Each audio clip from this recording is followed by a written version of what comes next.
پنجشنبه یه تماس داشتیم از هاردی ایرانی که من سیبیلامو زدم، میتونی یه پرتز سیبیل برام ببافی و خیلی زود به دستم برسونی؟ ما اطاعت امر کردیم و رفتیم برای بافت پرتز سیبیل هاردی. با من همراه باشید تا یه ولاگ دیگه رو با هم بریم. سلام، روز بخیر بچه‌های عزیز. همونطوری که اول ویدیو گفتم میریم برای بافت سیبیل هاردی ایرانی. برای ما فقط یک ابعاد داد و ما نتونستیم از روی صورت خودش الگو بگیریم. هاردی ایرانی توی شمال کشور و ما توی کارگاه توی تهران هستیم. میریم که بر اساس دیتای دیداری که داریم این الگوی سیبیل رو بر اساس قیاس و اون ابعادی که به ما داده روی کاغذ بکشیم. الگو رو باید روی یک کارگاه و یا سر یونالیتی بچسبونیم و شروع کنیم به بافت، بعدش هم کوتاهی و در آخر فر زدن و ارسال برای هاردی عزیزم. بچه‌ها ابعادی که به من داده بود بر اساس اندازه زیر بینی تا روی خط لب و از چپ به راست چقدر هستش. همونطور که میدونید هاردی ایرانی یه سیبیل کوچولو داره، شاید به اندازه یک بند انگشت باشه. پس ما برای این پروتز خیلی خاص باید یک سری از نکات کلیدی رو رعایت کنیم که این سیبیل اونجوری که باید بشه. ما اول رفتیم یه سری تحقیق کردیم، یه سری عکس و دیتا از هاردی اصلی دیدیم که هاردی اصلی وسط سیبیلاش یک مقدار تنک‌تره و سیبیلاش به جهت چپ و راست بافته شده و ما هم نیازه که برای اینکه دیتا رو هرچه بهتر و اصولی تر تحویل بدیم بر اساس اون کاراکتر اصلی پیش بریم. من شروع کردم روی کاغذ قسمت زیر بینی رو به صورت دوتا نیم هلال کوچیک کشیدم و همونطور که میبینید این شد الگوی ما برای بافت و اون خطایی هم که دیدید جهتایی است که باید رعایت کنید. خب من برای بافتن از یک کله یونالیتی استفاده میکنم برای اینکه جای دست بهتری داشته باشم و یک کروی هم داره و الگویی که کشیدم روی کاغذ رو با چسب 5 سانتی روی کله یونالیتی نصب کنم، بعد تور رو میندازم و شروع به بافتن میکنم. بیاید که الگو رو بچسبونیم.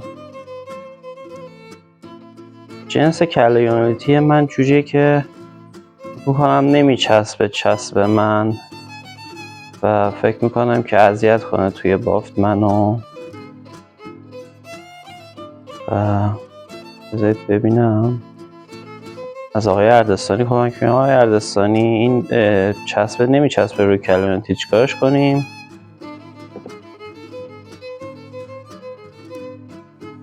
آقای اردستانی پیشنهاد میده که با استفاده از سوزن تهگیر چسب رو روی سر فیکس کنیم و میپرسه که با همین رنگ سفید کاغذ میخوای ببافی؟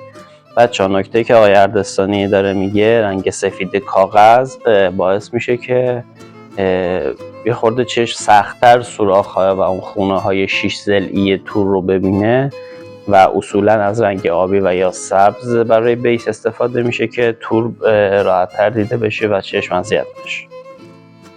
یکی از نکات کلیدی بود که آقای اردستانی اینجا به ما گوشزد کرد.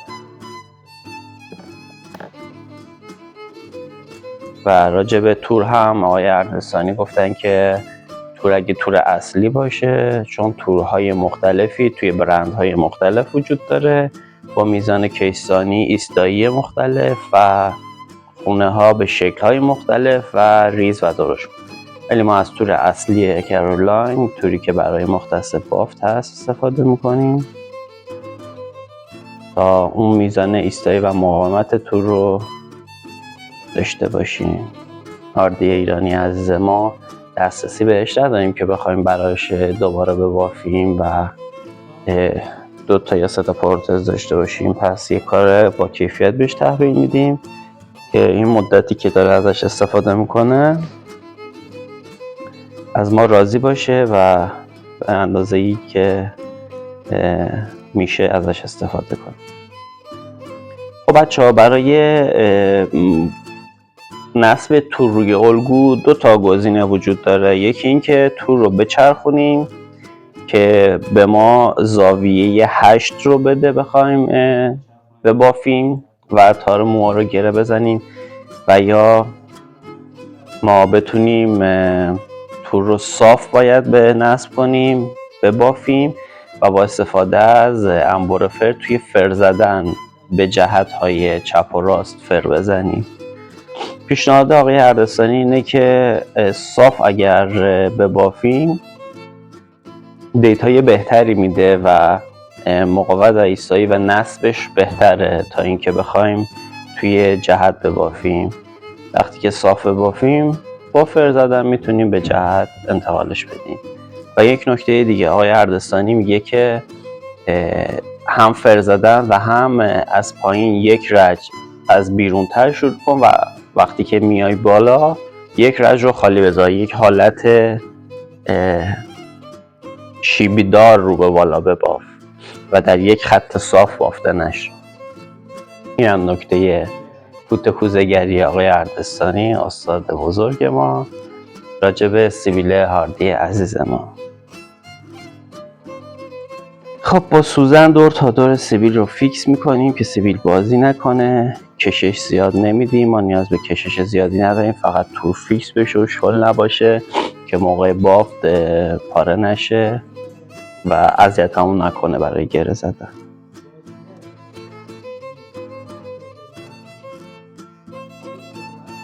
من با سوزن تگر دور تا دور کار رو فیکس میکنم.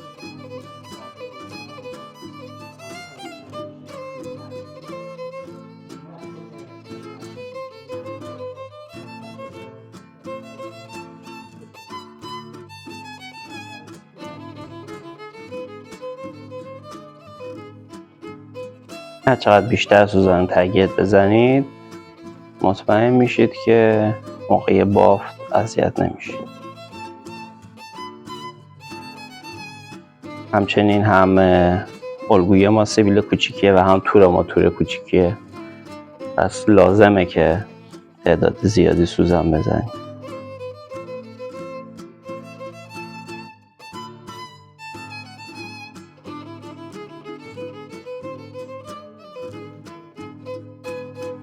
خب این هم تمام شد.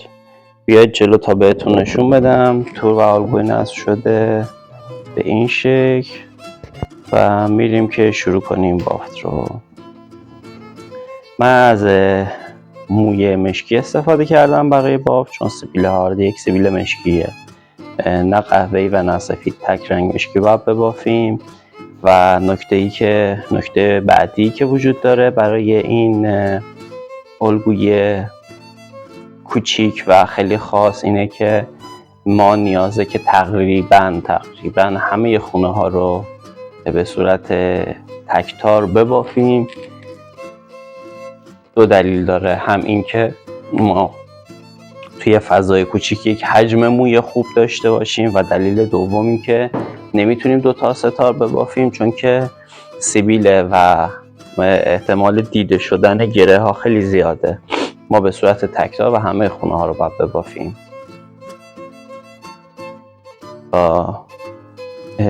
یک سیبیل پر داشته باشیم باید کوتاهش کنیم و فر بزنیم. نه سیبیل رو میتونیم بلند استفاده کنیم که یک حجم و بعد داشته باشیم و هم میزان این سیبیل 1/4 سانتی و این 1/4 سانتی متر نیازه که پر بافته بشه تا دیتای دیداری خوبی بده.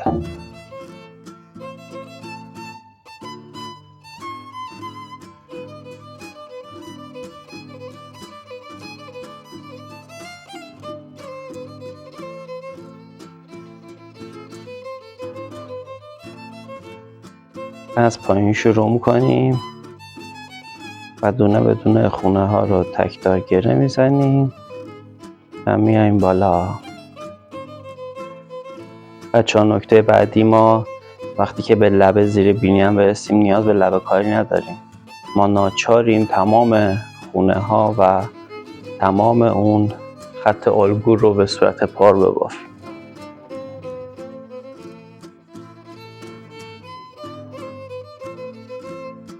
چون لبه بالایی ما میره زیر بینی زیاد دیده نمیشه، ولی نیاز هستش که پر باشه. لبه پایینی هم که روی خط لب میفته یک مقدار مو با بلندتر از تور باشه که وقتی که فر میزنیم بیاد روی تور رو پوشش بده. البته اگر عکس هاردی اصلی رو ببینید روی لبش مو نیست، ما فقط به اون اندازه‌ای که از تور رد بشه باید مو رو بلندتر بذاریم و فر بزنیم. تمام دیتا هایی که داریم یک دیتا های کاملا سخت، ریز، کوچیک و پر از نکاته. نکات رو از من داشته باشید تا توی الگوهایی که قرار خودتون ببافید بتونید رعایت کنید و به بهترین دیتا ممکن برسید.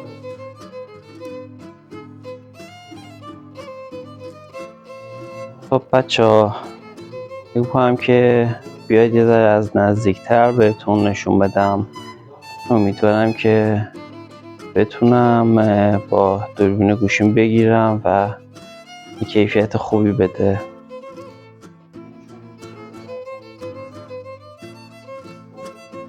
بذارید یه مقدار اینجا رو ببافم. الان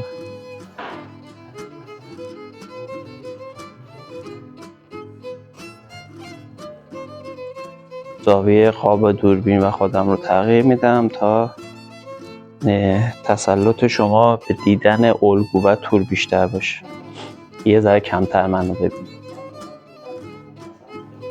کچلم خودتونید از بیس، من کچل نیستم. یه ذره موام کم پشته.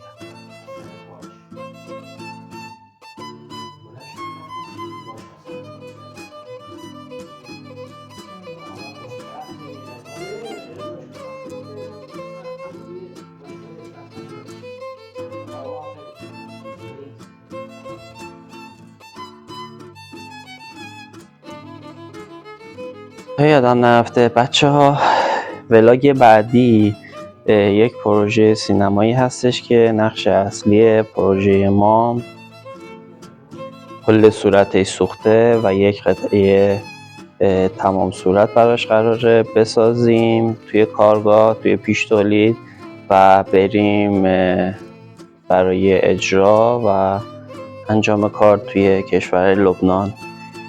ولاگ های بعدی هم ولاگ های قطعه سازی و همچنین داخل پروژه توی کشور لبنانه. براتون یه عالم محتوا و ویدیو خوب میگیرم. همراه باشید و حمایتمون کنید.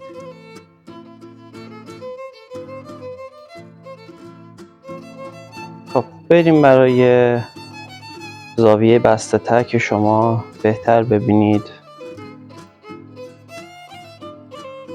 همینطوری که دارید میبینید من تقریبا تمام خونه ها رو به صورت تکتار دارم میزنم. از نظر زمانی یک مقدار تایم طولانی تر میشه، یک مقدار دقت بالاتری میخواد، ولی خروجی بسیار عالی و مناسبیه و برای این سیبیل کوچیک، سیبیل هاردی، اصطلاحاً میگن سیبیل هیتلری، سیبیلی که فقط که زیر بینی رو پوشش میده. یک سیبیل خاصه و نکات خاص خودشون.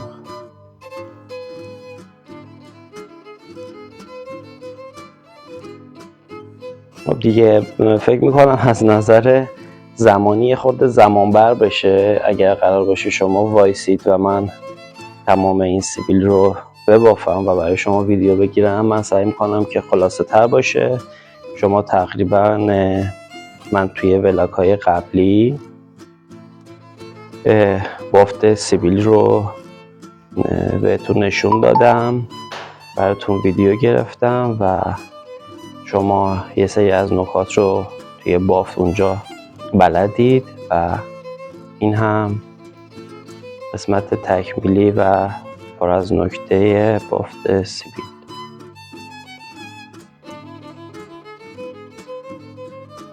توی قسمت کوتاه کردن هم نکته‌ای که وجود داره همون خط لبه که از خط لب مو با پایین‌تر نیاد و نکته دیگه وجود نداره. من موی سیبیل رو کوتاه میکنم. این تقریبا سیبیل بافته شده و کامل ماه. و توی قسمت فر زدن ببینید بچه‌ها، من برای اینکه این سیبیل فرش باز نشه و به همون شکل و حالت بمونه از موی الیاف استفاده کردم. موی الیاف احتمال سوختنش زیاده، من با پاش اول خیسش میکنم تا این مو نسوزه. خوبی که این مو داره اینه که در اثر حرارت و یا شستشو با الکل و ایزو فرش باز نمیشه و حالت خودش رو تا الی آخر نگه میداره و به همون فرمت فر خورده میمونه. از انبر بزرگتر برای فر زدن بیس و کامل سیبیل استفاده میکنم که یک کرو به موها بدم و موها از اون حالت سخسخی در بیاد. ما پر بافتیم، موهای پایینی باعث میشن که موهای بالایی رو به بالا وایسن و اون فضای پای تور برای مو کمه. به همین خاطر همه موها رو به صورت دولایی و یا سلای یک کرو میدم، به صورت نیم هلال در میارم و بعد با استفاده از انبر فر کوچیک حالتهای موجدار و اون لبه های نوک مو رو فر میزنم که باز اون نوک موها رو بالا وای نستن. بچه بعد از اینکه ما کارمون تموم بشه باید این سیبیل رو برای هاردی عزیزمون پست کنیم و هاردی عزیزمون خودشون قراره که نصب و استفادهش رو انجام بده. ما دسترسی به این دوست عزیزمون نداریم و فقط براشون یه سیبیل بافتیم و ارسال کردیم تا هاردی ما بدون سیبیل نمونه. دیگه میشه هاردی ایرانی بدون سیبیل باشه و با هاردی اصلی متفاوت میشه. بچه‌ها هم باید میزان حرارت انبر فر مخصوصا توی سایز خیلی کوچیکش رو تست کنید، چون خیلی سریع داغ میشن و احتمال سوزوندن تور و مو وجود داره. بچه‌ها امیدوارم که این ولاگ و نکاتش رو هم دوست داشته باشید و همچنین هاردی عزیز رو دوست داشته باشید. من که خودم خیلی دوستش داشتم و به سرعت این سیبیل رو براش بافتم و ارسال کردم و پیش بعد ازتون تشکر کنم بابت لایک، سابسکرایب و کامنتی که میذارید و منو حمایت میکنید. این هم سیبیل کامل بافته شده هاردی که براشون فرستادیم و هاردی عزیز هم از ما تشکر کرد. خیلی دوستتون دارم. خدا نگهدار.